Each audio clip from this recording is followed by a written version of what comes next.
জয়গুরু বন্ধুরা, আমার চ্যানেলে বিউটিস কিচেনে আপনাদের সবাইকে স্বাগত। আজকে আমরা রান্না করে দেখাবো ভাড়ালি। মুগ ডাল দিয়ে ভাড়ালি রান্না করব।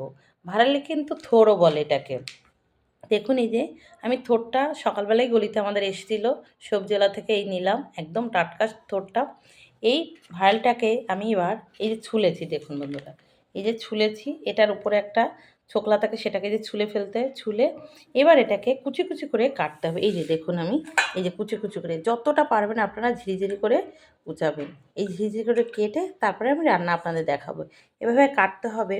এই ভাড়ালি কিন্তু একটা আঁশ থাকে, এটাকে যখন এভাবে কাটবেন, কাটার পর এরপরে আঁশটা থাকে, সেই আঁশটাকে ঠিক এভাবে আঙুলে পেঁচিয়ে আঁশটাকে বের করতে হবে। এই দেখুন একটা আঁশ, এই আঁশটা কিন্তু এই যে বের করে ফেলতে হবে, নতুবা কিন্তু এই আঁশটা কিন্তু থাকলে খেতে ভাল লাগে না। এই কাটবেন, ঘুরিয়ে ঘুরিয়ে আঁশটাকে বের করতে হবে। দেখুন আমার কাটা হয়ে গেছে, দেখেছেন? যতটা পারবেন এরকম ঝিরিঝিরি আপনারা করবেন, তাহলে কিন্তু খুব সুন্দর হবে, কারণ রান্নাটা খুব ভালো হবে। তাহলে ভাড়ালটা কচকচ করে তো একদম গলে যাবে, মিশে যাবে।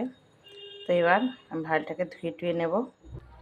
আমি যে ভাড়ালটা বসাবো, আমি দেখুন কড়া বসিয়ে দিয়েছি। আমি দিয়ে দেবো তেল। কড়া গরম হয়ে গেছে, আমি তেল দিয়ে দিচ্ছি। তেলটা একটু বেশিই লাগবে, যেহেতু মুগ ডাল পড়বে, তাই তেলটা একটু বেশি দিলাম। তেলটা গরম হোক, আমি দিয়ে দেবো। তেল গরম হয়ে গেছে, আমি তেজপাতা, শুকনো লঙ্কা দিয়ে দিচ্ছি। এটা একটু নেড়ে চেড়ে দিয়ে দেবো কালো জিরে।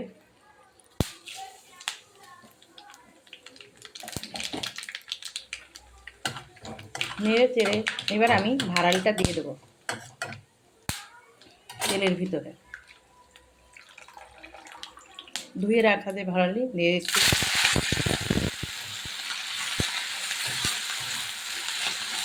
এবার সবটুকু দিয়ে দেবো। আমি দিয়ে দেবো লবণ, পরিমাণ মতো লবণ দেবো।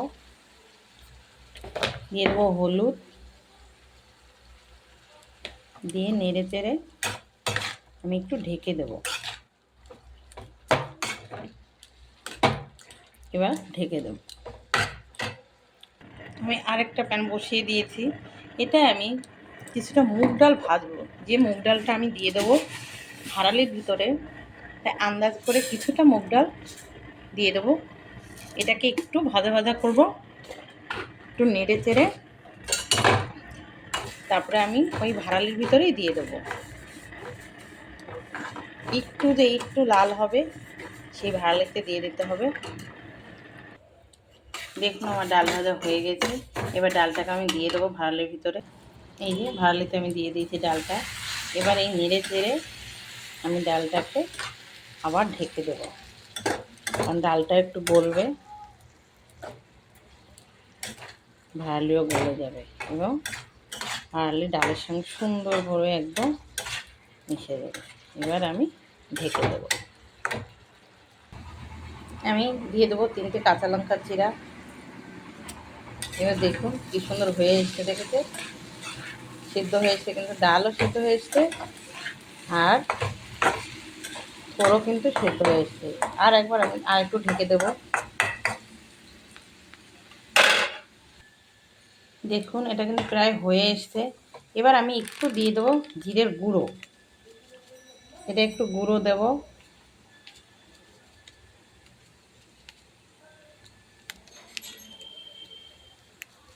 সামান্য পরিমাণে একটু কাশ্মীরি গুঁড়ো, লঙ্কার গুঁড়ো দিয়ে দেবো, কালারটা দেখতে ভালো লাগবে। যেহেতু কাঁচা লঙ্কা দিয়েছি, ঝাল এমনিই হবে, এই যে কালারটা দেখতে একটু সুন্দর লাগবে। এবার সামান্য পরিমাণে একটু চিনি দিয়ে দেবো।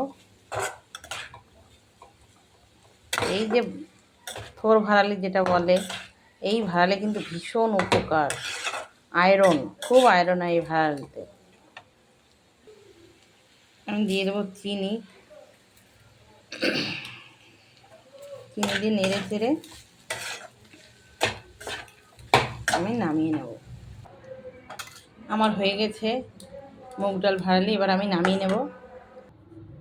দেখুন আমি নামিয়ে নিয়েছি, দেখেছেন রান্নাটা দেখতে যেমন লাগছে, কতটা ভাড়ালি ছিল, একদম ভাড়ালিটা পুরো গলে গেছে, মুগ ডাল ওর সঙ্গে মিশে গেছে। মুগ ডাল একটু শক্ত থাকবে, বেশ খেতে খাওয়ার সময় একটু শক্ত শক্ত লাগবে, আবার নরমও হয়ে গেছে, কিন্তু ঘেটে যাবে না মুগ ডালটা। এভাবে কিন্তু আপনারা অতি অবশ্যই ভাড়ালি দিয়ে মুগ ডাল করে খেয়ে দেখবেন, খেতে কিন্তু ভীষণ ভালো লাগে। তো আমার এই রেসিপিটা যদি ভালো লেগে থাকে তাহলে please please please like share comment করতে কিন্তু ভুল করবেন না, সাবস্ক্রাইবটা করে দেবেন। জয় গুরু।